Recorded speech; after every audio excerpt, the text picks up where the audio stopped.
Ya, oke. Ini pertama Pak Mangku. Ini kemarin viral Bali masuk daftar nomor 1 destinasi yang tidak disarankan untuk didatangi tahun 2025. Kemarin ada berita juga begini Pak. Pak Mangku akui punya tanah di lahan di kawasan. Saya orang Gimana Buleleng ya jelas punya tanah lah di Buleleng, bagaimana sih? Daripada dikuasai orang. Iya. Tanah yang saya beli itu kebanyakan itu tadinya dikuasai orang. Oke, ini kemarin ada menarik itu dari statementnya Pak Prof Dasi juga. Sebenarnya jadi gubernur atau bupati itu paling gampang itu katanya. Kan kita tinggal perintah kepala dinas, OPD itu untuk ngerjakan sesuatu. Kalau dia tidak becus, ganti. Gitu. Kalau kepala dinasnya tanya lagi gimana caranya Pak?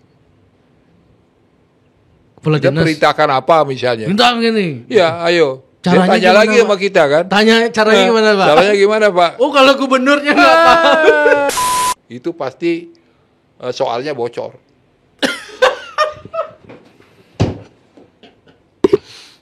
Kamu kok ketawa?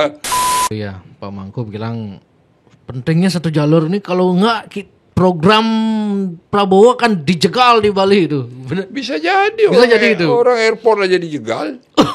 Oh airport yang ini gagal ini karena dijegal. Iyalah, bayangkan ada bilang saya tidak setuju. Kan itu yang diikuti. Karena apa? Arak itu setahu saya itu minumannya buta kale. Masih ada sih Pak Mangku sebenarnya Apa? yang ingin. Coba. Ya, Cuman boleh. ini kalau setiap podcast Pak Mangku pasti banyak yang komen begini atau wah ini Bapak reklamasi. Bapak reklamasi kemudian Pak Mangku titip salam sama anaknya. Yang anaknya Pak Mangku yang katanya kena kasus dulu itu.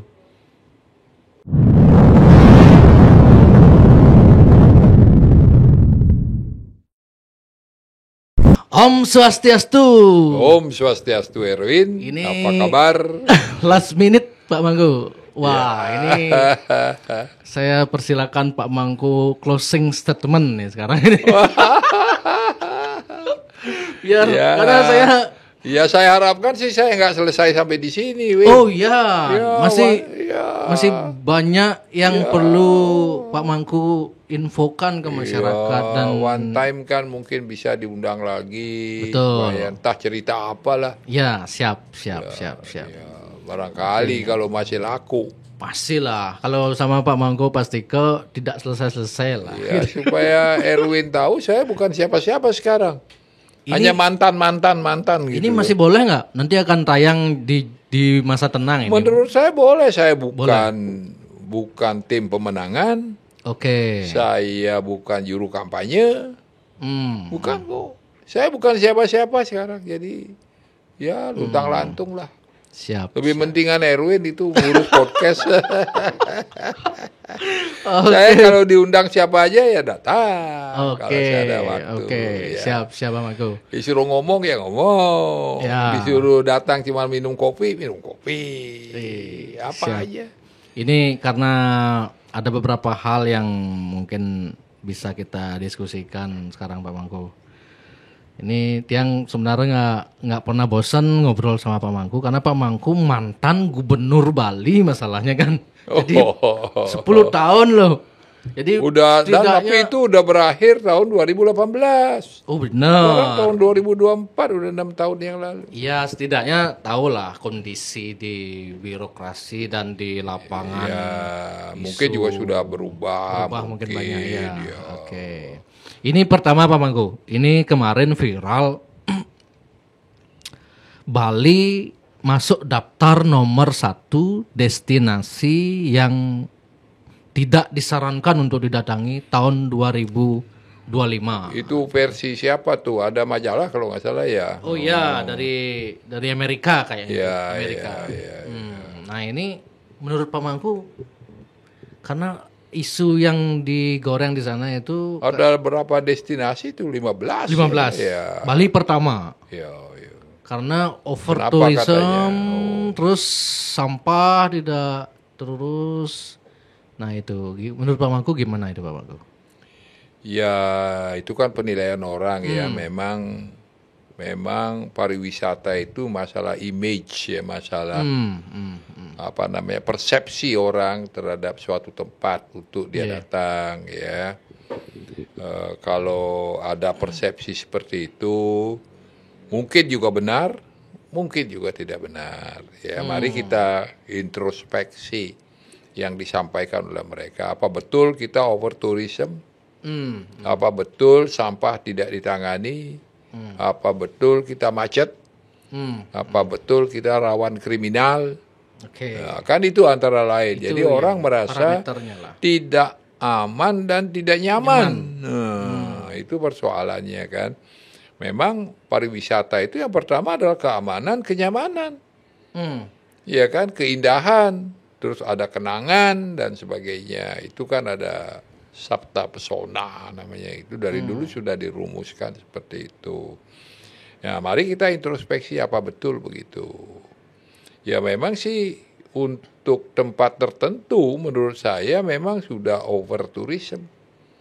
Bali Selatan. Artinya bejubel orang gitu ya, sehingga orang tidak bisa lagi menikmati dengan santai, dengan aman, dengan kadang-kadang kecopetan, menjadi korban kriminalitas, kemudian juga macet di titik-titik tertentu, kan, sampah juga banyak yang numpuk.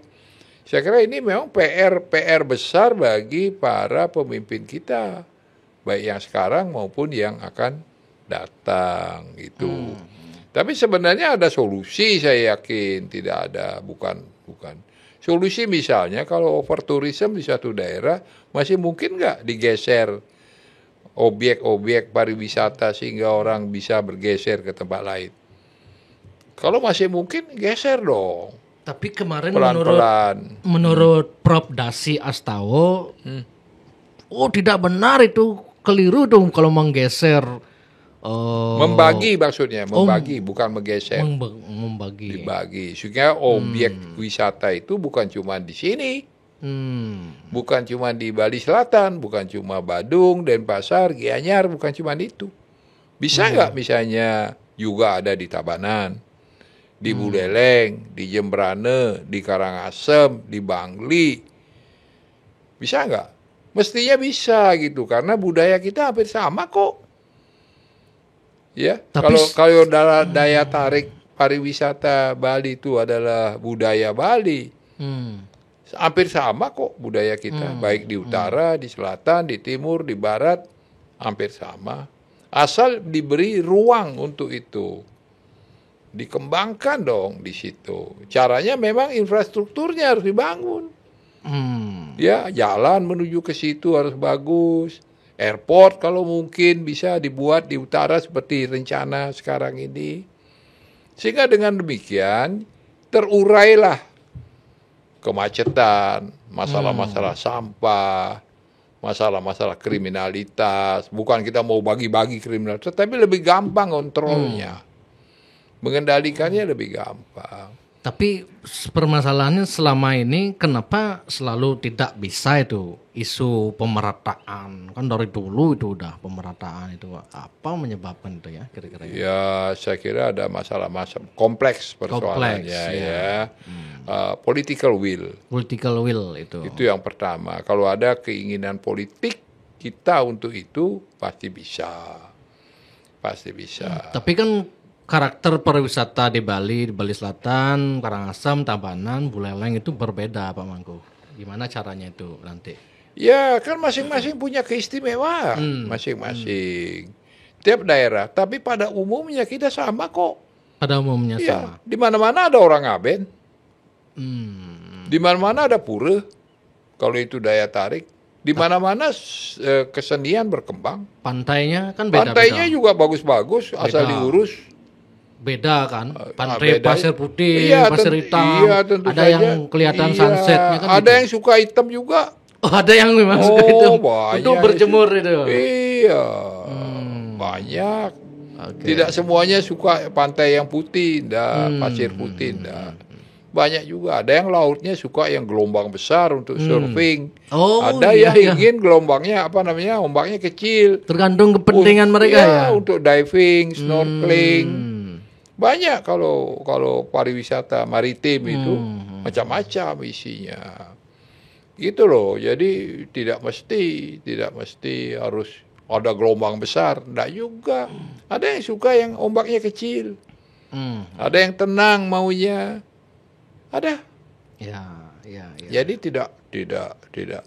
Saya kira Bali itu semua tempatnya indah. Asal infrastrukturnya betul-betul dibenahi, orang mudah datang ke situ, merasa aman, merasa nyaman. Yang saya paling miris, bunganya pariwisata di Bali kan di Nusa Dua, Nusa Penida. Ya. Tapi jalan Banyalati ada yang di sana yang terakhir diposting sama. Ya, memang harus diperbaiki lah. Siapa yang punya kewenangan itu? Gubernur, pemerintah pusat atau Sebenarnya Bupati itu kan jalan kabupaten di situ. Oh, itu jalan kabupaten. Harusnya kabupaten, tapi kabupaten kan nggak punya duit. Betul. Harus dibantu oleh provinsi atau pemerintah pusat. Oh, gitu. Dulu waktu kita minta pada pemerintah pusat tuh. Jalan keliling itu. Air di Nusa Penida itu persoalannya dulu adalah jalan, listrik, air. Air, 3. Okay. 3 hal itu.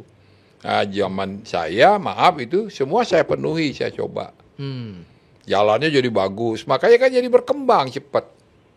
Listrik juga ada di situ sekarang. Karena terlalu banyak wisatawan, jadinya tidak terurus jalannya. Kan jalan harus dipelihara. Oh ya, ada pemeliharaan, betul. Harus dipelihara, nggak bisa cuma dilewatin aja begitu.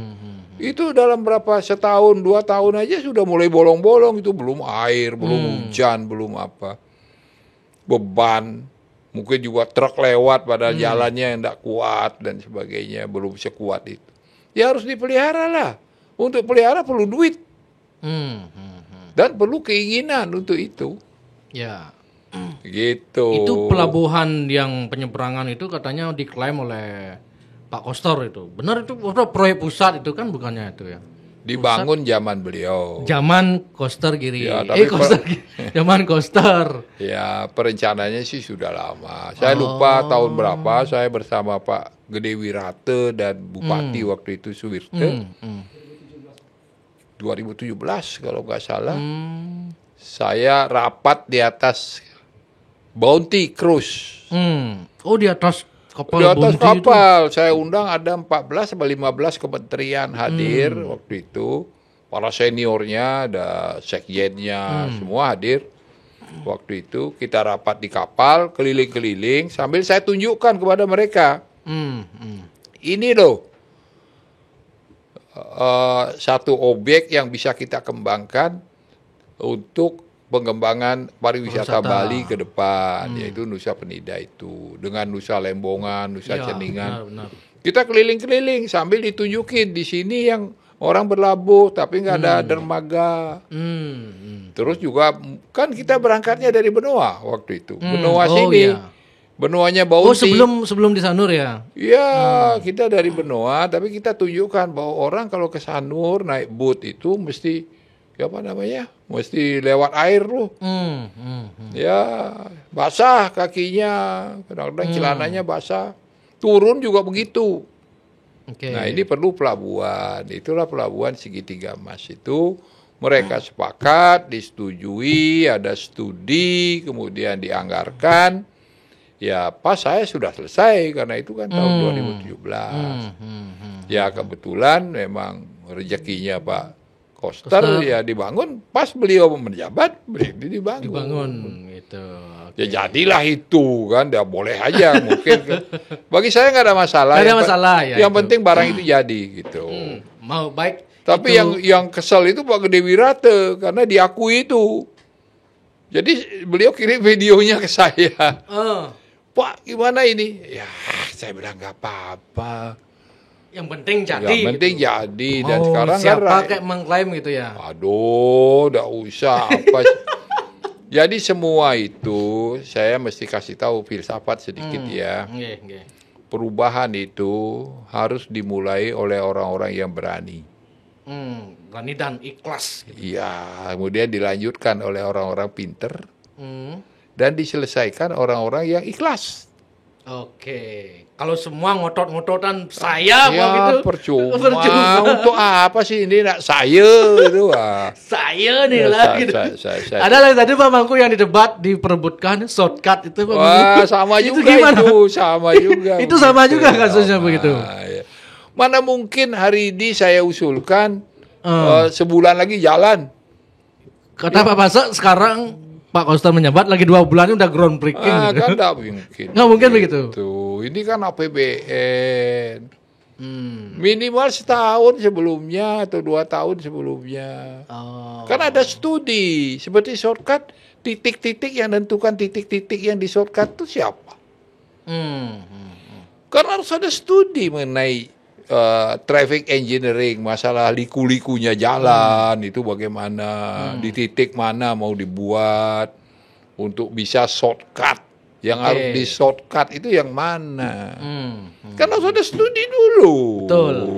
Setelah ada studi mulai di appraisal, kalau studi ini berapa lahan yang harus dibebaskan, berapa biaya yang harus kan harus dianggarkan dulu. Betul. Kalau masuk APBN. Untuk mengerjakan tahun depan, tahun 2025, itu tahun 2023 sudah mulai. Sudah harus gini. Udah mulai.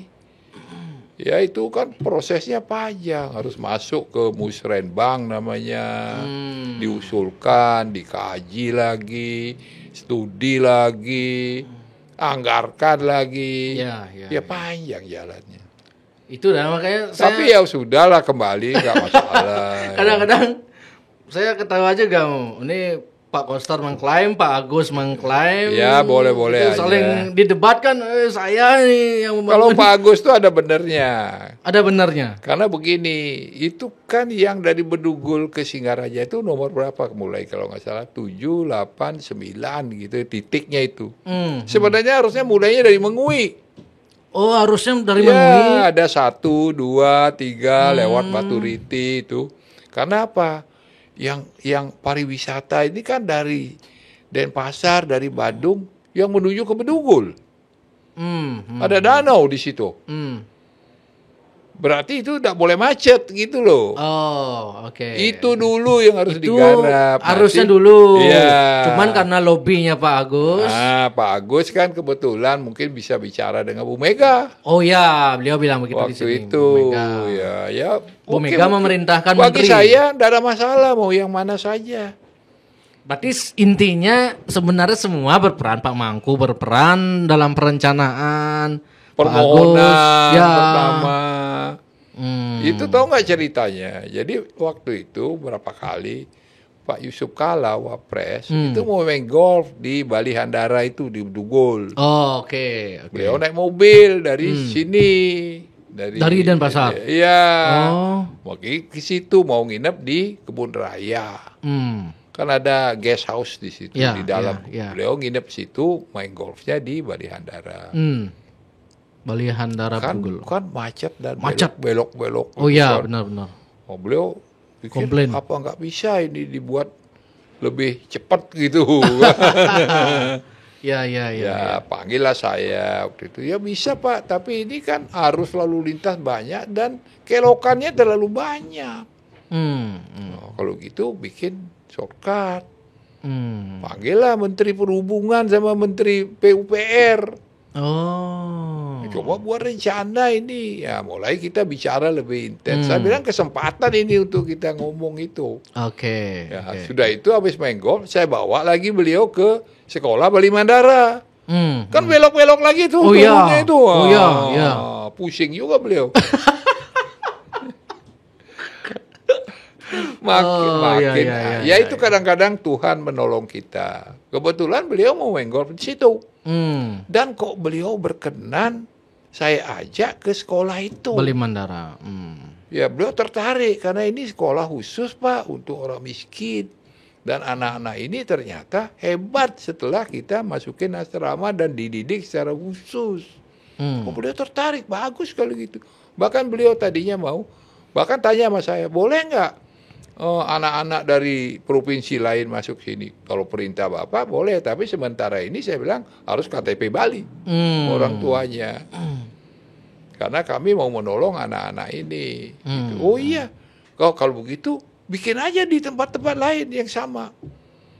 Nah, beliau pikir aja begitu. Itu jadi sejarah nih, ya nggak bisa dibohongin. Beliau ada hadir di situ, gitu loh. Jadi beliau kan pusing juga lihat liku-liku jalanan itu. Nah, itu yang menyebabkan makin setuju untuk dibuat shortcut itu. Mulailah proses itu berjalan. Studi. Tanpa itu sulit juga berarti, tanpa komunikasi kita itu. susah juga ya. Kan duitnya kan banyak. Betul.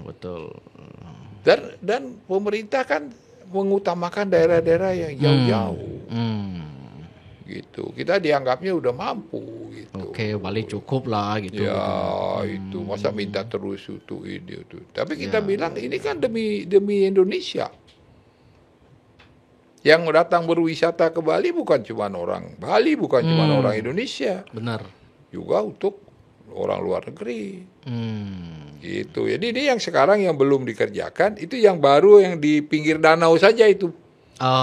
Harusnya dari Batu Riti itu, setelah pom bensin di Batu Riti sebelum masuk, itu udah jalan tuh, turun tuh.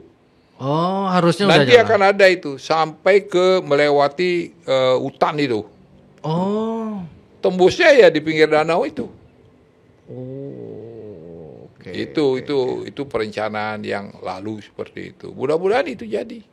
Kalau itu jadi, kita nggak melewati yang kelok, banyak menuju ke Bedugul itu. Tapi meskipun ada shortcut tuh waktu Manis Kuningan, Manis Galungan kemarin, macetnya tetap. Kenapa? Karena banyak orang Beleleng kerja di Denpasar, mau pulang. Itu udah Pak Mangku. Kenapa? Karena gulanya ada di selatan. Jadi pas sebelum Galungan mereka pulang kampung ke Beleleng, Manis Galungan pulang balik Denpasar. Itu penyebabnya ya. Tuh. Saya aja mau ikut pulang waktu itu lihat macet, berhenti saya balik lagi. Balik lagi, saya sudah sampai di Wonogiri itu. Gila itu. Saya lihat udah macet, nggak mungkin. Harus saya balik lagi, balik putar, pulang lagi saya.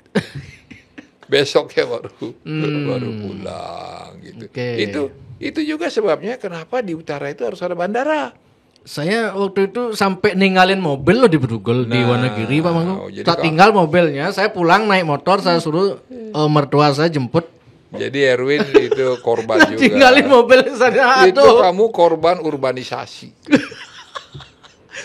Jadi kan kaitan dengan pertanyaan pertama tadi sebenarnya. Waduh, ini nggak kuat nih udah nih macet. Jadi ini kan sambung menyambung persoalannya. Maka saya bilang sebabnya kompleks. Semua orang mau nyari makan di sini. Kenapa? Karena sumber ekonominya di sini. Kenapa di sini? Karena semua dibawa ke selatan. Sekarang coba kalau itu disebar gitu. Dengan bandara ini ada penyebaran lah. Pasti gitu. Ada penyebaran gitu. Kira-kira begitu. Dan ini juga nggak bisa selesai setahun 2 tahun. Nah ini kaitannya dengan berita yang saya baca, Pak Prabowo perintahkan Sri Mulyani stop infrastruktur. Direm. Direm. Itu kemudian itu kan jalan pelan-pelan gitu. Itu kemudian digoreng oleh 02 di Bali. Wah ini gimana nih mau Madengan Gumi nggak jadi nih gitu. Ya goreng yang lain lah, jangan itu lagi. Jadi itu gimana ya, pertama airport Bali Utara itu akan dibangun oleh sumber dananya swasta. Oh bukan, yang jelas bukan APBN. Oke. Itu saya bilang Bibu itu setahu saya sudah taken MOU di Cina. Waktu kemarin dibawa oleh Pak Prabowo. Oh ya ada beritanya itu. 48 triliun kalau nggak salah ya. Iya segitulah kira-kira. Jadi mereka udah siap untuk menggelontorkan anggaran. Tapi saya bilang, saya ingatkan tetap harus ada BUMN yang ikut. BUMN loh. Karena polanya itu namanya KPBU, kerjasama pemerintah dengan badan usaha. Hmm. Karena airport tidak boleh dikelola oleh orang asing. Oh gitu ya? Tidak boleh. Hmm. Itu namanya proyek strategis. Oke. Karena airport itu juga berfungsi sebagai sarana pertahanan. Betul. Tidak boleh.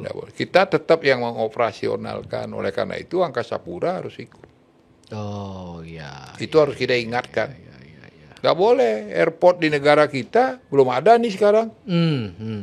Yang dikelola oleh orang asing. Tidak boleh. Memang tidak boleh. Oke. Ini harus kita tahu, jangan sampai. Karena bahaya dari segi keamanan berarti ya. Itu saya bilang ada aspek pertahanan keamanan yang harus kita perhatikan. Nggak sembarangan itu studinya harus panjang. Gitu. Berarti meskipun ada pengereman dana infrastruktur itu, lalu kan kata Pak Mangku kemarin harus ada infrastruktur penunjang. Iya, tapi tetap saja. Kan saya sudah pernah bilang, ada 3.600 triliun APBN itu tahun ini, tahun 2025. 900 triliun transfer ke daerah, 1.200 triliun untuk kementerian dan lembaga, 1.400, 1.500 triliun dikelola oleh Menteri Keuangan. Itu untuk subsidi, untuk bayar hutang dan bunga, dan untuk hal-hal lain yang menjadi priority dari presiden. Itu. Pak Prabowo sendiri sudah bilang, saya berkomitmen. Berkomitmen. Oke. Tuh, apa yang diragukan? Jadi bukan omon-omon lagi ya. Jadi janganlah digoreng itu mentah itu atau angus nanti. Tidak ada gunanya goreng itu. Ya. Saya, dan itu merugikan diri kita. Mau nggak sih kita lebih baik ke depan? Apa sih ruginya kalau itu ada? Coba. Bagi yang mikirlah kita itu lawan begini. politik merasa rugi. Bukan saya yang membangun. Karena politisi sekarang itu ruginya apa kalau itu ada? Jangan dulu bicara untungnya loh ya. Untungnya mau banyak sekali. Ruginya jejak sejarah mereka nggak punya. Iya, tapi kan nggak boleh begitu dong namanya. Oh ya dia ke politik di Bali itu saya melihatnya begitu. Politik itu malah jadi merugikan rakyat. Kan jangan dong. Politik itu luhur kok untuk kebaikan harusnya. Harusnya begitu. Harusnya. Kekuasaan itu untuk kebaikan bukan untuk mau-maunya sendiri. Kemarin ada berita juga begini Pak. Pak Mangku akui punya tanah di lahan di kawasan. Saya orang Buleleng ya jelas punya tanah lah di Buleleng. Bagaimana sih? Daripada dikuasai orang. Iya. Tanah yang saya beli itu kebanyakan itu tadinya dikuasai orang. Oh gitu, Pak Mangku akhirnya. Iya, saya nggak mau. Satu murah. Karena tanah di Buleleng relatif murah lah relatif ya. Saya nggak punya tanah di Seminyak itu nggak punya. Nggak punya saya. Saya sengaja beli itu satu. Maaf ya, saya bukan rasialis. Saya nggak mau sesungguhnya tanah di Bali itu dikuasai oleh orang lain. Orang lain. Maunya saya. Saya anjurkanlah orang-orang Bali yang punya uang itu beli tanah. Apalagi Bali itu substansinya. Betul, substansinya itu. Tanah. Iya, apalagi kalau di situ ada pura, ada apa. Harus dijaga itu. Gitu loh. Jadi bahwa saya ada tanah situ nggak pernah saya rencanakan bahwa di situ ada airport. Orang saya beli. Bukan baru-baru ini punya. Aduh, udah lama. Udah lama. Berarti. Nah itulah kira-kira jadi orang ya. Mengaitkan, ini Pak Mangku Pasika terus gembar-gembar Bandara Bali Utara karena punya dana.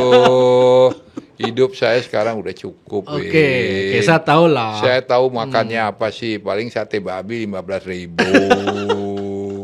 Tipat cantok 7.000, 8.000. Saya makannya cuma itu kok. Ya.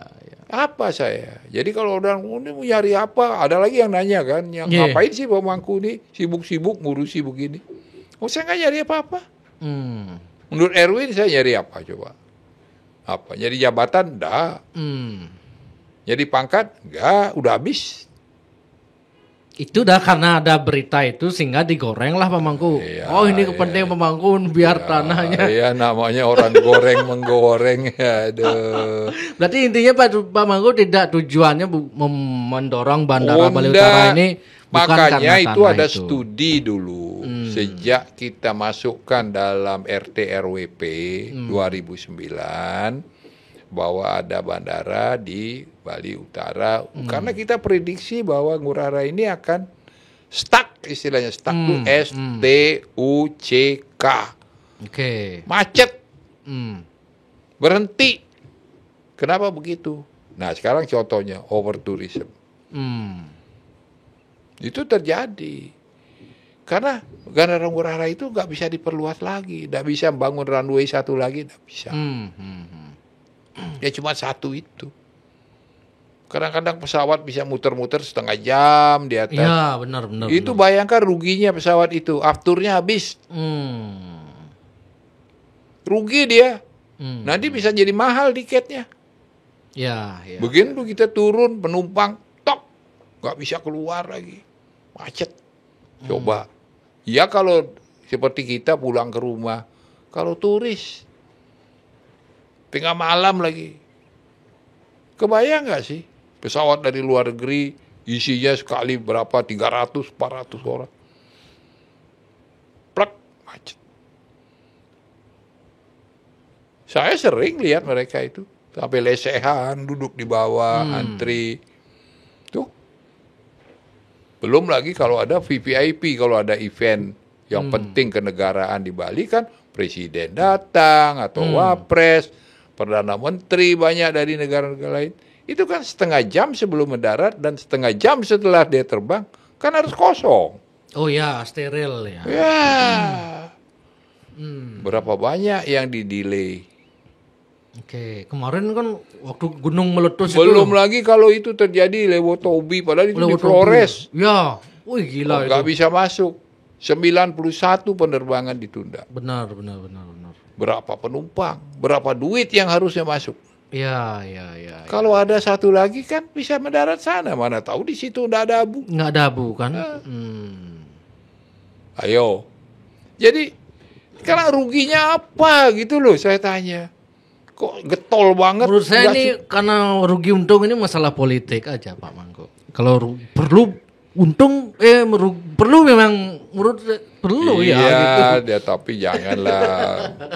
Itu urusan politik sampai merugikan rakyat. Kalau secara dari akademis katanya kemarin Prof Dasi, kayak bukan bicara setuju atau tidak, tapi ada nggak penelitiannya, visibility study-nya ada nggak, andalnya kalau semua sudah oke. Pra-visibility study sudah ada. Semua itu akan dibuat setelah penetapan lokasi. Itu urut-urutannya. Sebelumnya itu namanya pra-FS. Dia sudah studi sebelumnya. Oke. Nanti kalau pemerintah sudah menetapkan, sekarang mau FS di mana orang lokasinya belum jelas. Oh sampai sekarang lokasi belum. Lah kalau itu sudah ada penetapan lokasi, tempatnya di titik ini, barulah bikin AMDAL, bikin ini. Lah sekarang mau bikin AMDAL bagaimana orang nggak tahu. Tapi dulu kan sudah ada PSN gitu Pak Mangko. Ya tapi belum ada lokasinya. Oh belum. Belum. Oh. Kuncinya adalah di penetapan lokasi. Oh oke. Saya kira sudah ada loh. Belum orang mau bikin AMDAL di mana? Ya kalau di situ. Ayo. Bikin AMDAL tuh bukan nggak pakai biaya. Ya. Bikin FS tuh bukan nggak pakai biaya, besar biayanya. Terus kalau titiknya bukan di situ, salah lagi gitu, keliru lagi. Lah, itu memang urut-urutan proyek besar itu seperti itu. Pra-FS dulu. Setelah pra-FS ini dipresentasikan di kementerian, di gubernur, di bupati, di pihak-pihak yang terkait. Setelah itu baru Kementerian Perhubungan, karena ini menyangkut ini, menentukan. Oke, kalau begitu ini kira-kira yang paling mungkin lokasinya di sini. Keluarlah surat penetapan lokasi, penlok namanya. Ya, ya. Setelah keluar, baru studi lagi yang lebih menyeluruh. Melibatkan banyak sekali aspek ideologi, politik, sosial Itu budaya. butuh waktu berapa lama, Pak Mangku? Lama ya? Ya, paling nggak 3-4 bulan, mungkin bisa 6 bulan. Oh, saya kira bertahun-tahun. Udah. Pasti mereka sudah punya pandangan awal, sudah punya. Pendawat, apa ya? Pra-FS. Pra-FS, bukan FS.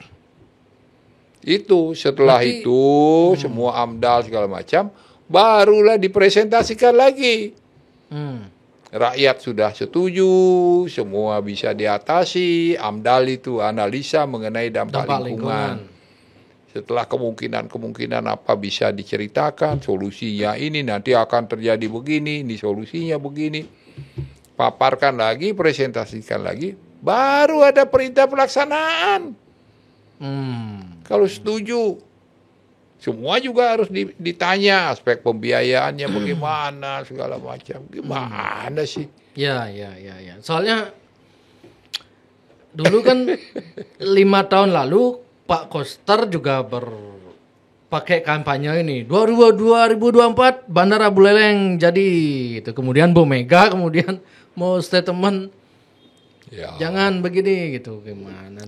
Kemudian sekarang dari Mulia Pas yang mengampanyakan ini kan, itu sebenarnya gimana itu ceritanya? Makanya Ya dianggap. harus tanya beliau, jangan tanya saya. Oke Pak Mangku.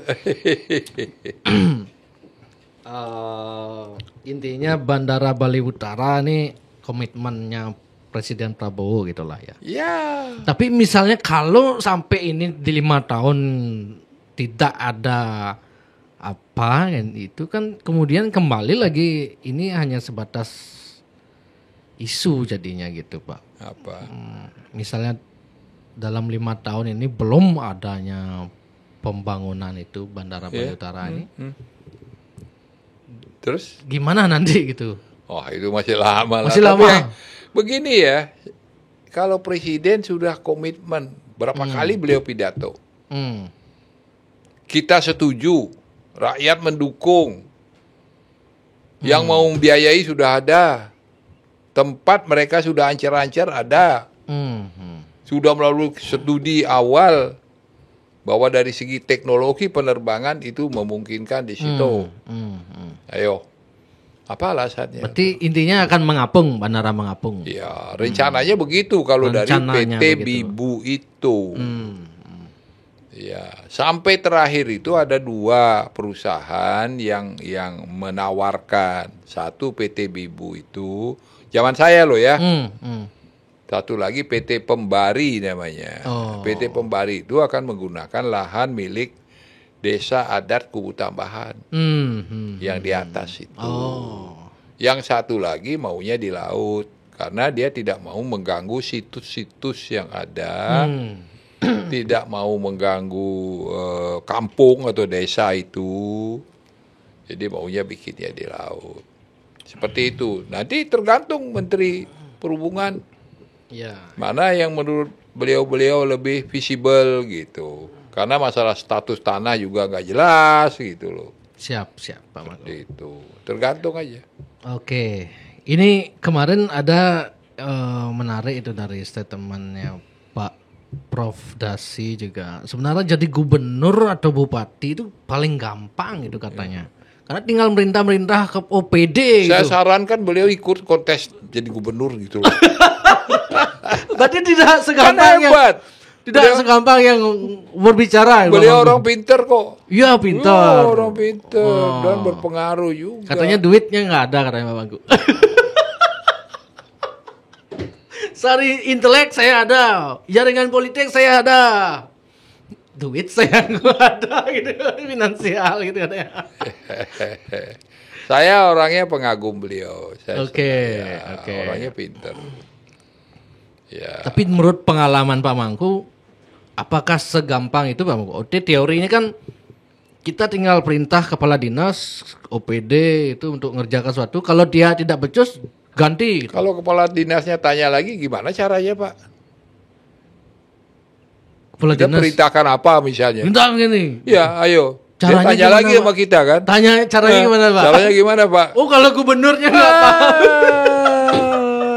Gimana sih? Lah, saya kan Misalnya memilih kita kamu bilang, untuk gini ya, gitu. ya nggak bisa. Nggak bisa Sekarang begitu. kita begini, perintahkan misalnya kepala lingkungan hidup yang ngurusi sampah. Pokoknya selesai. bereskan sampah itu selesai. Kok nggak becus ganti gitu. Terus- Yang lain lagi terus kalau sama. kalau kepala dinas itu tanya lagi, caranya gimana Pak? Uangnya mana Pak? Uangnya mana, Pak? Ah, Nah, ini. apa saya yang mesti ngangkut sampah itu? Iya kan? Ya. Berarti tidak segampang itu. Ya, enggak. Oke. Kita kalau kasih perintah, kita harus Oke. punya solusinya. Ah. Jangan cuma kasih perintah, itu salah. Kalau begitu modelnya. Enak aja. Kalau kita ditanya lagi, Pak, saya kalau Bapak suruh saya itu, saya punya program begini, Pak. Gini, langkahnya ini, biayanya sekian. Ayo. Kan kita yang menentukan. Iya, ya atau iya, tidak. iya, Ada nggak duitnya? Hmm. Kita juga harus menimbang lagi. Ini masuk akal nggak? Ini nggak masuk akal nggak? Dan sebagainya. Oke. Yang pada akhirnya yang bertanggung jawab itu adalah gubernur. Gubernurnya mengambil keputusan. Keputusan. Nggak bisa sekedar perintah. Menurut saya sih ya, saya Oke. nggak bisa begitu. Kalau saya memerintahkan sesuatu, sebelumnya udah saya pikir. Yang saya perintahkan ini bisa dilaksanakan apa tidak? Ya, Realistis atau tidak? ya itu tadi. Membuat perencanaan, saya kan pernah kasih tahu ada SMART itu. Simple nggak pekerjaan ini? Rumit nggak? Terus yang kedua, SMART. Measurable, terukur tidak? Yang ketiga, applicable apa tidak? Bisa dilaksanakan apa tidak? Reliable apa tidak? Ada sumber-sumbernya nggak yang bisa dipercaya untuk membiayai ini misalnya?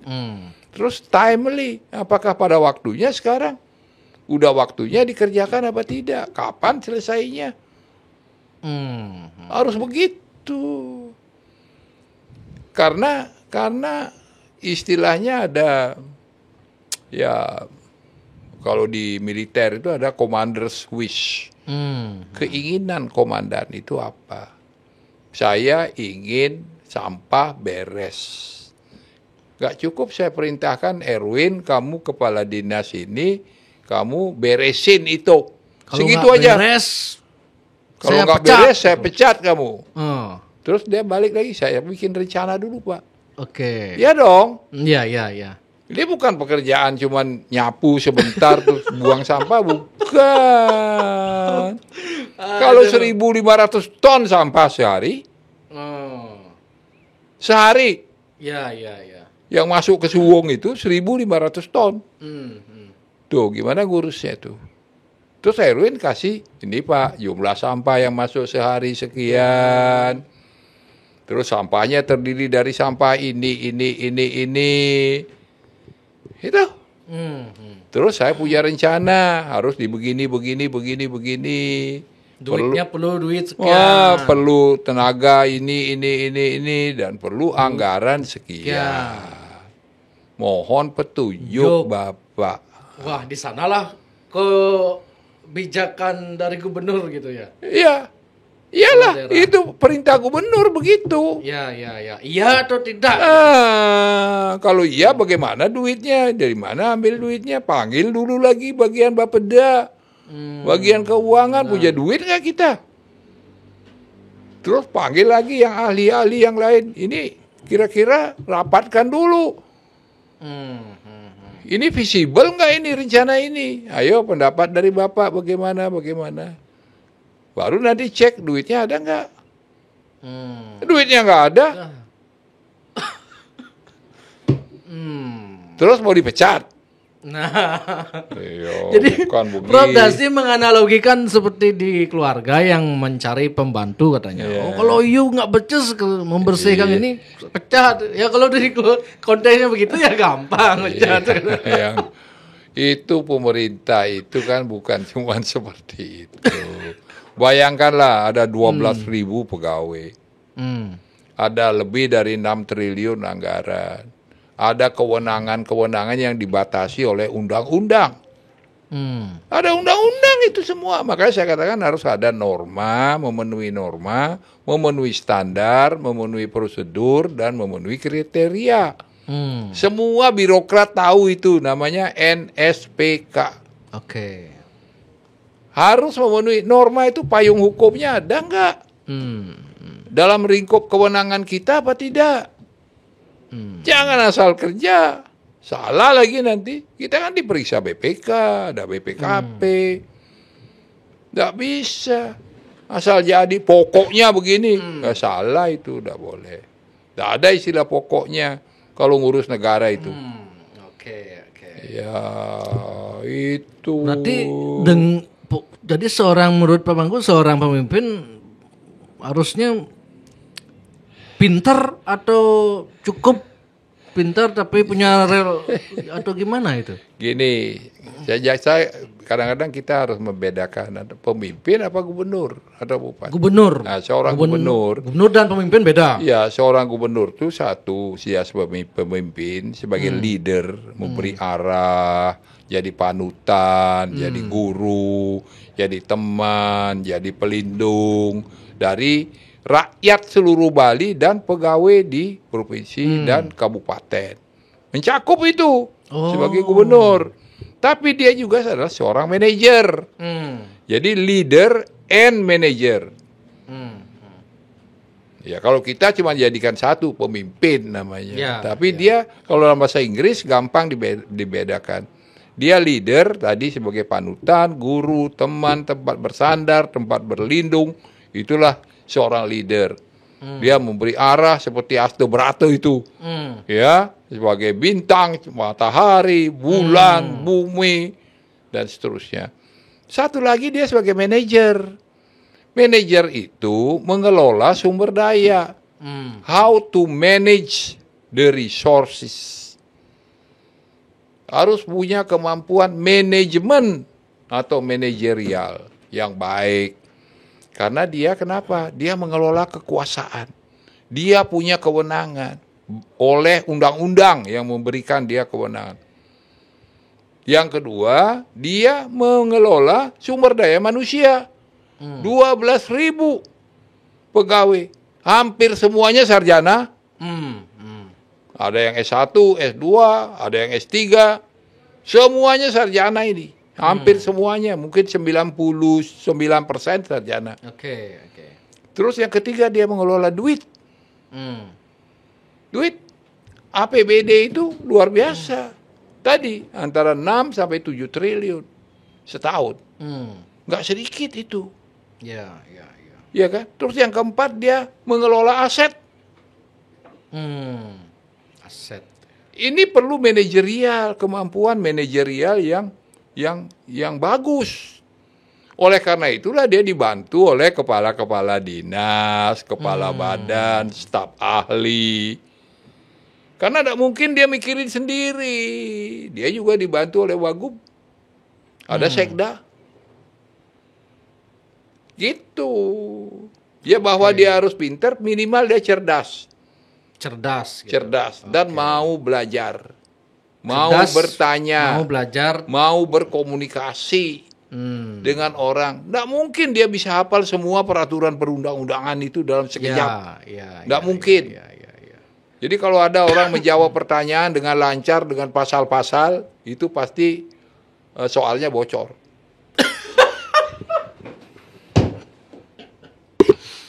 Kamu kok ketawa? Aduh, saya jadi ingat di debat itu. Kok bisa pertanyaan dijawab dengan ini itu. Jadi Kok merasa ada yang ganjal itu debat itu gimana itu? Bocor itu. Hebat sekali itu. Menurut Pak Mangku bocor nggak itu? Ya mungkin saja. Mungkin. Kalau zaman Pak Mangku jadi calon baru saya senang nonton debatnya. Pak Mangku kan nggak baca gini kan, tinggal ngomong gitu kan. Ya yang saya tahu ya saya jawab. Kalau nggak tahu misalnya pasal-pasal saya juga nggak bisa hafal semua kok. Oh ya, kalau Undang-undang pasal-pasal ini, undang-undang nomor berapa, tahun berapa, pasal berapa ya susah. Kecuali Anda tanya KUHP. Ya saya hafal itu pasal 378 misalnya tentang ya KUHP yang lama loh ya. Ini ada KUHP baru nih. Ya. Ya saya belum baca persisnya. KUHP lama itu misalnya tentang penipuan diatur dengan pasal 378 KUHP. Bunyinya itu barang siapa dengan sengaja menipu orang melalui dengan cara rangkaian kata-kata bohong, nama palsu, keadaan palsu, sehingga seseorang menyerahkan uang atau barang. Nah, itu disebut penipuan. Diancam dengan hukuman pidana 4 tahun penjara. Oke. Itu pasal 378 KUHP yang lama. Nah, saya tambahin. Kalau ada orang buka sekarang yang baru, saya nggak tahu. Karena sekarang karena apa? Hari-hari kerjaan saya itu dulu. Tahu saya. Tapi pasal lain belum tentu saya hafal juga. Nah, itu harus kita akui. Harus buka buku atau tanya ahlinya. Saya nggak semua tahu, saya tanya. Ini undang-undangnya apa? Tapi saya ngerti bahwa semua kegiatan program harus memenuhi yang namanya NSPK tadi. Siap. Saya tahu. Kalau ada anggota saya bertanya, ada ragu-ragu dia begini, saya bilang saya disposisi. Ingat NSPK. Udah segitu aja. Kamu cari dulu payung hukumnya ada enggak? Terus bagaimana standarnya pekerjaan ini? Bagaimana prosedurnya? Jangan dong langkah-langkahi prosedur itu. Kamu bisa masuk penjara kamu. Gara-gara itu. Gitu. Ya, kalau sekarang di mata netizen atau masyarakat itu mereka sepertinya sudah muak dengan pemimpin yang terkesan pintar, tapi dia malah pintarnya untuk mengelabui masyarakat atau menipu gitu. Itu kamu yang bilang bukan saya. Saya lihat di kolom komentar gitu kan. Gitu. Gitu pintar mau rakyat. Namanya orang komentar mah boleh. Tapi di satu sisi kan kita bukan butuh pemimpin yang pintar dan cerdas, cuman bagus kalau dia pintar dan cerdas dan jujur dan mau belajar. Tidak ada orang itu langsung pintar semuanya, tidak bisa. Betul. Tidak bisa. Orang pintar itu karena belajar.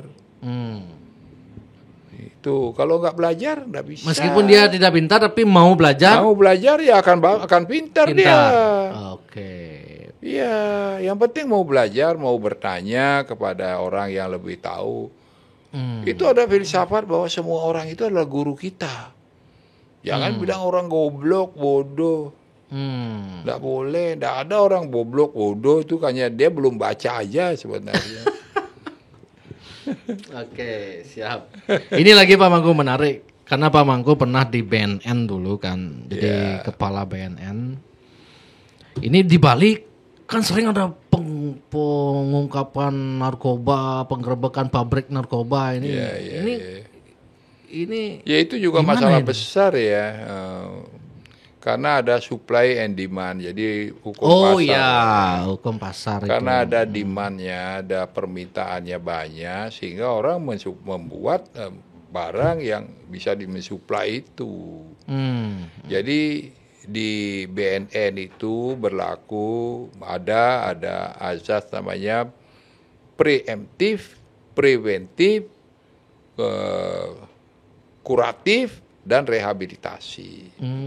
Jadi itu harus ada begitu. Pertama kita harus preemptif. Mulai dari keluarga-keluarga di pencegahan sebenarnya. Pencegahan. Ya, preventif juga pencegahan. Kalau preemptif itu keluarga-keluarga kita beritahu, dididik, semua ketahanan keluarga itu penting sekali. Iya. Jangan sampai orang tua nggak tahu anaknya tahu-tahu udah mengkonsumsi narkoba. Jangan sampai terlalu sibuk, terlalu apa sehingga anak cuma dijejelin uang aja, dikasih, minta uang, akibatnya anaknya lari ke situ. Tidak pernah dapat kasih sayang dan sebagainya. Iya. Harus diperhatikan sehari-hari. Kalau ada anak kita nggak keluar-keluar kamar, misalnya anak remaja, nggak keluar-keluar kamar, suruh mandi nggak mau, suruh makan nggak mau, ya hati-hati itu,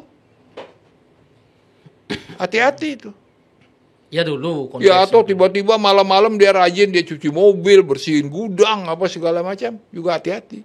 Apa hubungannya? Karena dia bisa saja mengkonsumsi ekstasi atau sabu. Oh itu yang pengaruhnya. yang stimulan. Dia nggak bisa berhenti bergerak. Oh gitu. Ya, harus bergerak terus. Oh. Itu stimulan. Jadi narkoba itu ada yang depresan, ada yang stimulan. Oh gitu. Yang depresan itu jenisnya misalnya marijuana atau ganja, putau itu morfin, seperti itu. Jadi membuat orang ngantuk, fly gitu, fly. Ada yang satu lagi pakai ekstasi atau sabu. Wow, gerak terus. Semalaman itu di disco itu di cepat. Oh. Dan dia ciri khasnya pasti minumnya air putih. Oh gitu. Cep. Gerak terus panjang malam. Kalau nggak sabu berarti ekstasi. Jenisnya itulah. Nah sekarang macam-macam sudah ada baru lagi. Oh bayu, kemarin itu hasis gitu. Ya jenisnya macam-macam. Hasis itu mirip-mirip sabu kalau dihisap kan itu. Oh dihisap itu. Makanya itu hasis itu biasanya dulu populer di Amerika itu. Oh di Amerika dulu populer ya. Di Indonesia nggak begitu populer. Tapi sekarang kok udah sampai di sini saya juga nggak tahu. Itu ada yang membackingi nggak Pak Mangku? Misalnya kalau gitu-gitu. Saya nggak tahu ya. Mungkin hasil pengungkapannya seperti apa. Oke. Yang jelas itu bisnis besar dan gampang untungnya. Dan tapi memang resikonya besar, bisa hukuman cuknya mati. besar juga gitu. Yo. Cuknya ke oknum. Waduh, saya nggak berpikir ke situ. Saya dapat info gitu soalnya. Narkoba ini nggak akan bisa diberantas karena ini duit besar ini Win gitu. Memang duit besar lah, di situ loh ketahanan moral seorang petugas. Di situ masalahnya masalah moral. Dan ini lingkaran setan ini gitu. Makanya nggak akan harus bisa diputus diberantas. lah. Sekarang salah satu caranya mutus ya tangkap. Hukum yang berat. Tangkap ini hilang satu, tumbuh 1000 katanya. Bongkar jaringannya. Sekarang kan Pak Presiden sudah mengatakan ini salah satu musuh negara ini. Narkoba ini. Musuh negara. Jadi harus dibasmi. Harus dibasmi. Ya kalau udah begitu, udah diidentifikasi sebagai musuh negara, ya kerja dong. Ya, oke. Ya. Kita kebayang itu kalau anak kita yang kena, saudara kita yang kena, kebayang nggak tuh apa yang akan terjadi? Ya. Jadi harus sungguh-sungguh. Bisa nggak Pak Mangku? Bisa. Caranya gimana itu? Bisa. Caranya? Banyak cara. Saya katakan tadi ada 4 cara. Oke. Preemptif, preventif itu kalau udah tahu kita di situ pusat peredaran, dipatroli, dijaga, dicegah orang untuk menggunakan narkoba, digerebek itu mulai ke penindakan, tindakan hukum, dihukum orang. Terus kemudian bagi yang sudah korban direhabilitasi. Itulah makanya ada tempat-tempat seperti di Lido, di mana tempat. Memang kurang tempat rehabilitasi. Biaya menghadapi urusan narkoba ini juga besar sekali. Besar ya? Besar. Ya tadi mulai dari urusan sosialisasi, keluarga-keluarga harus diberitahu. Sampai kepada preventif, patroli, segala macam. Artinya menurut saya pemerintah sekarang cuman berupaya mengurangi demand-nya. Artinya keteringinan masyarakat terhadap itu daripada untuk mencegah gininya. Memberangus gininya. pusatnya. Ya semuanya harus simultan, tidak bisa sepotong-sepotong. Banyak juga orang yang sudah korban, kalau tidak direhabilitasi dengan baik, balik lagi, Oh, kambuh lagi dia. karena menurut kompleks masalah ini, Ya, kompleks itu. sekali lah. Ya, tidak Saya kan sederhana. punya teman juga Pak Mangku yang dulu memang dia make. Dia sempat cerita sama saya. Beli, saya dulu pernah deal di lokasi ditangkap sama oknum ini 50 juta digerebek. Deal di lokasi 50 juta, nanti laporan ke atasannya dia, oh nggak ada barang bukti gitu. Gitu saya. Gimana? Ya, Ya. itu ekses seperti itu pasti Ya, terjadi. pasti terjadi ya. Oke, ya. Nah, makanya itu atasan juga harus ikut. Jadi kalau perintahkan anak buah, dia juga harus ikuti dong. Oke, oke. Itu setiap ada kekuasaan, itu harus ada pengawasan yang ketat. Itu, Siap, siap. itu rumusnya begitu. Oke, Pak Nggak Mangku. bisa dilepas begitu aja. Ini kalau nonton debat 3 kali ini kenapa terkesan Pak D Gajah dan Pak Agus nih dirujak terus sama 02 nih Pak Mangku. Oh, mungkin enak kali dirujak. Tapi perspektif sih ini tapi yang terakhir menurut saya menarik juga Pak D Gajah cukup bisa mengimbangi lah. Ya, Yang pertama kedua ini baru kurang. Ya maklum lah kan, kita Pak D Gajah ini kan baru. Belum pernah melaksanakan itu. Masih fresh lah ya gitu ya. Masih, ya dia makanya, tapi saya suka dia karena dia mau belajar. Sekarang kan ngomongnya udah pelan-pelan. Ya. Ya kan, yang terakhir ngomongnya bagus. Ya. Jelas vokalnya, udah mulai bagus. Pak Agus juga begitu. Oh, kebetulan ini kalau ngomong kan kayak mitraliur tuh. Iya benar. Nggak bisa begitu, harus pelan-pelan. Intervalnya itu supaya orang paham. Nggak perlu banyak-banyak ngomong. Iya. Tapi yang penting Efisien. ngomongnya itu daging kata kamu tuh. Oh iya, makanya Harus ada daging semua. daging semua, full daging. Nah, pilih itu yang daging-daging Betul. itu. Yang muluk-muluknya Ya, jangan, singkirin gitu. gitu. Jadi udah bagus saya lihat. So apa? udah. Yang terakhir udah bagus Yang sih. merujak siapa? Justru yang terakhir De Gajah merujak. Ya kan udah pengalaman, 2 kali pengalaman dia. Tapi menurut saya ya dari awal juga sih oke lah. Oke. Bagi seorang pemula, Debat pengaruh nggak Pak Mangku terhadap ini? ya nggak tahu, saya Nggak. tergantung masyarakat aja. Ya. Saya jujur, ntar Tapi saya senang dia terakhir itu closing statementnya closing bagus. statementnya bagus ya. Oke. Minta maaf, terima kasih. Bagus itu. Karena itu closing statement udah habis soalnya, tidak ada lagi. Iya kan? Harus minta maaf lah. Siap. Benar. Ya, kalau menurut saya sih waktunya dia minta maaf. Pasti selama ini ada benturan-benturan. Mungkin ada yang nggak enak ngomongnya. Ya kan wajar. Menurut saya itu satu kerendahan hati. Bagus dari segi karakter loh. Maaf, saya bukan puji-puji ya, karakternya bagus. Karakternya bagus. Siap. Saya nggak nyangka kalau dia bisa begitu. Oke. Hebat. Kemudian terakhir Pak Mangku kayaknya ada kampanye di media sosial, saya lihat itu di Buleleng kalau nggak salah lokasinya itu ya. Pak Mangku bilang pentingnya satu jalur ini, kalau nggak program Prabowo kan dijegal di Bali itu. Bener? Bisa jadi. Bisa jadi itu. Orang airport aja dijegal.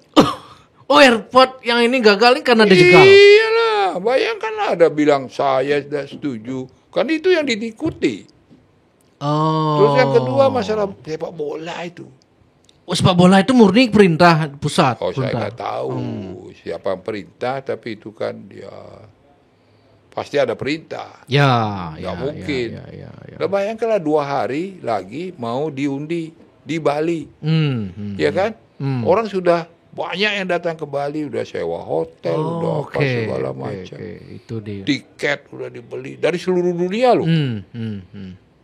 Tiba-tiba batal. Karena politik. Saya nggak tahu. Itu jelas-jelas masa itu bukan program pemerintah pusat. Ya, Kalau ya, ya. pemerintah pusat udah mengusahakan ngeluarin anggaran Duit cukup sudah besar. keluar ya. Ini bisa jadi.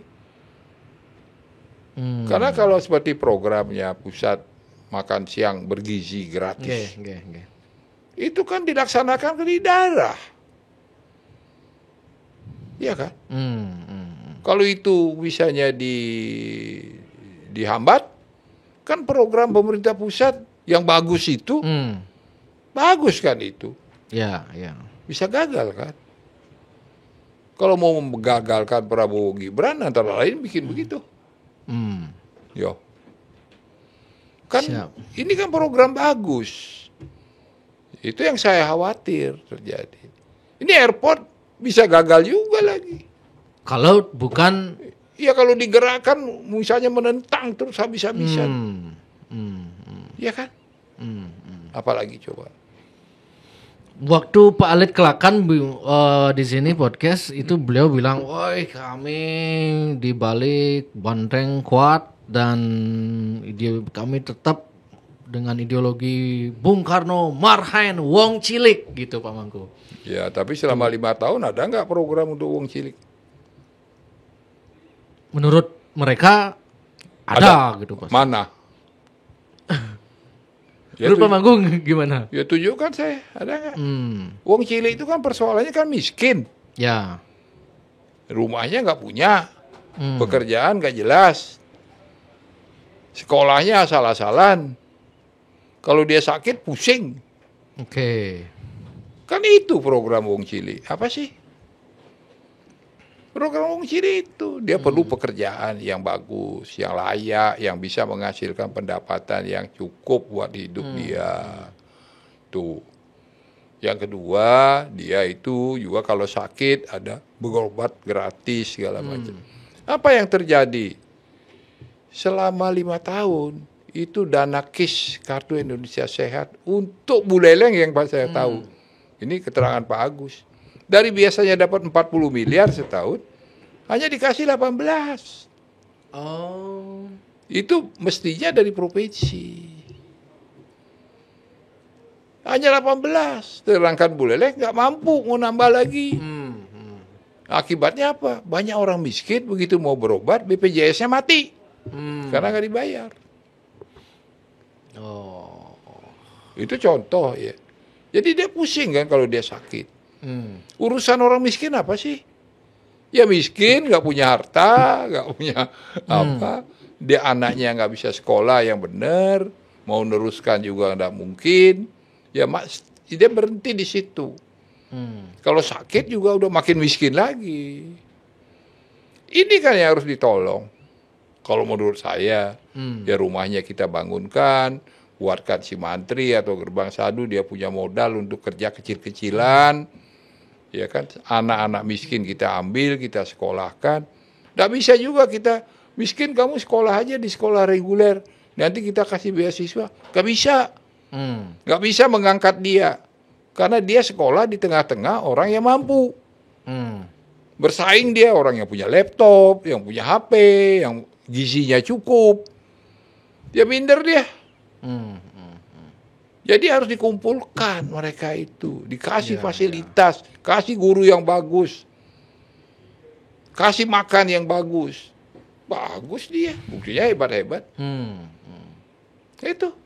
Kalau dia sakit, siapkan JKBM kalau dulu ada bisa. Atau kalau enggak, bayarin KIS-nya. Oke. Itu marhainisme kalau menurut saya, yang saya pelajari dari buku-buku Bung Karno dan dari bapak saya itu tokoh PNI dulu juga di Buleleng itu. Saya dari kecil udah baca itu buku-buku Bung Karno di bawah bendera revolusi gitu. Ya biografinya Bung Karno yang ditulis oleh Cindy Adams itu juga saya juga baca. Ya. Dulu waktu saya masih SD itu saya udah baca SMP. Ya.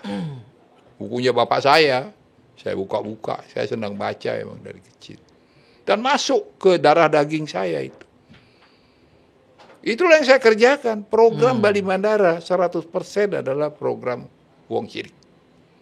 Bali Mandara. Semuanya. Si Sekolahnya, mantri, rumah sakitnya, si mantrinya, gerbang sadunya, bedah rumah. Saya bikin rumah sakit Bali Mandara. Semua untuk orang miskin. RS Mata Bali Ya, Mandara. gitu semua. Jam Krida Bali Mandara. Semua untuk orang kecil, UMKM. Menurut saya itu ideologi marxisme. Di samping nasionalisme, patriotisme, itu tetap karena cinta tanah air, kita membela bangsa kita. Jangan hanya sebatas jargon gitulah istilahnya. Ya, jargon boleh-boleh saja, tapi kan orang tanya buktinya mana. Oke, siap. Mestinya kalau menurut Harusnya saya, kalau bicara marahin Wong Cilik dan ya itu program semua. Kan harus kita tanya programnya apa. Ngomong sih boleh. Sekarang programnya apa? legalkan arak itu misalnya Pak. Ya, saya nggak tahu itu. Saya agak kurang setuju. Setuju itu. Karena apa? Arak itu setahu saya itu minumannya buta kala. Kan kalau kita habis sembahyang atau sebelum sembahyang kan tabuh. Nah, apa itu? Arak berem kan? Ya, ya. Cerot. Emang kita minum? Enggak kan?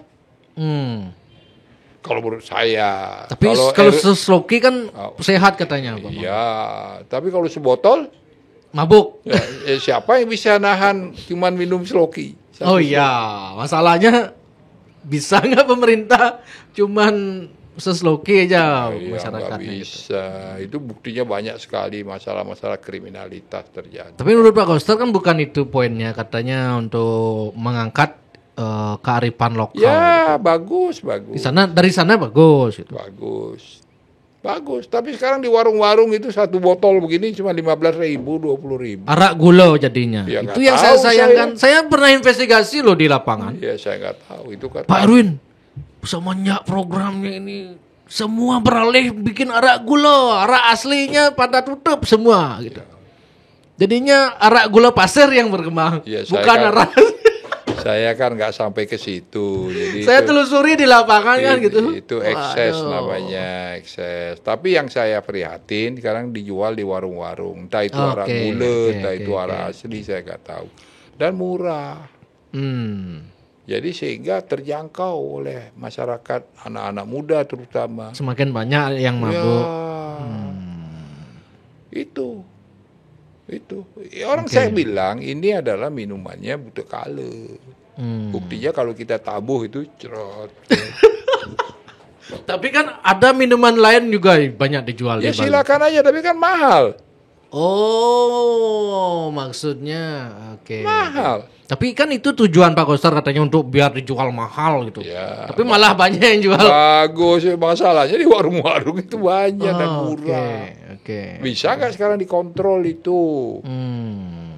Itu aja. Kalau bisa kontrol, bagus. Jadi yang beredar hanya arak asli dengan kualitas Tas bagus. yang bagus dijual dengan Iya, dengan harga mahal. Petani arak jadi- petani arak hidup. Itu bagus, saya setuju. Saya setuju itu. Tapi karena tidak terkontrol ini Pak Mangko tidak setuju. Saya udah tahu nggak gampang mengkontrol ini. Makanya tidak melakukan itu. Makanya saya nggak setuju. Lebih baik enggak, lebih banyak Negatifnya daripada positifnya. Dari positifnya. Kan kalau arak itu kan arak yang asli kan dibuat dari tetesan pohon itu. Ya. Itu dari kan tua. itu kan bisa dibikin gula. Hmm. Bikin gula lebih mahal jadinya. Oh, oke. Kalau produksi gula banyak sekali peminatnya kok. Pabrik kecap, pabrik apa, semua cari itu. Gula Bali itu, gula merah itu. Ya. Dan sekarang juga tren orang minum kopi pakai gula itu. Ya, siap. Udah habis. Masih ada sih Pak Mangko sebenarnya Apa? yang ingin. Coba. Ya, Cuman boleh. ini kalau setiap podcast Pak Mangko pasti banyak yang komen begini atau wah ini Bapak reklamasi gitu. Mungkin next setelah pilkada ini kita bahas khusus mungkin Pak Mangko ya. Boleh. Bapak reklamasi kemudian Pak Mangko titip salam sama anaknya Pak Mangko yang katanya kena kasus dulu itu. Sandos siapa? Sandos namanya. Ya, Itu. Kenapa? Nah itu udah dikait-kaitkan kalau itu kenapa sampai kena kasus gitu. Ya nantilah kita. Itu kan waktu itu menjelang pemilihan presiden. Oh gitu, gimana Pak Manggu? Ya kembali politik lagi. Oh, kasus politik. Pemilihan saya mau jadi anggota DPD itu. Itu kasus politik berarti ya? Mungkin saja, mungkin tidak. Atau apa. Oke, siap Pak Manggu. Ya. Saya rasa cukup lah. Ya. Pokoknya terima kasih banyak Pak Manggu sudah mau datang terus ke Keren. studio Jadi Chat mudah-mudahan Bali. apa yang menjadi pertanyaan di tengah-tengah masyarakat bisa saya jawab. Ini bukan dalam rangka kampanye. Saya tidak kampanye. Seperti saya jelaskan Ini tadi. kuliah umum nih sebenarnya. Ya saya hanya ingin memberi apa yang saya tahu. Belum tentu juga 100% benar. Bisa ada yang salah, ada yang keliru. Ya karena ini closing statement untuk periode ini, saya mohon maaf. Kalau ada yang salah, kalau ada yang keliru, kalau ada yang menyinggung perasaan orang, ya tidak ada keinginan apa-apa. Bagi saya hanya ingin Bali ini lebih baik ke depan. Masyarakat tahu hak dan kewajibannya. Sehingga dia bisa mengawal perjalanan Bali yang kita cintai ini ke depan. Menjadi Bali yang santi lan jagat itu. Oke.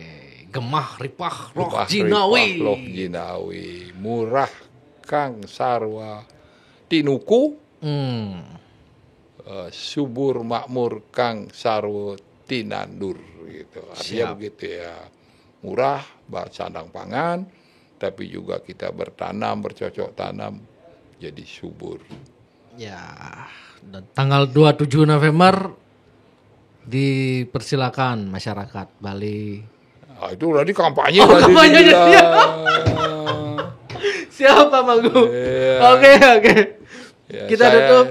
Pokoknya terima kasih banyak. Sehat selalu Pak Manggu. Semoga Om tetap Santi, sehat. Santi, Santi. Oh.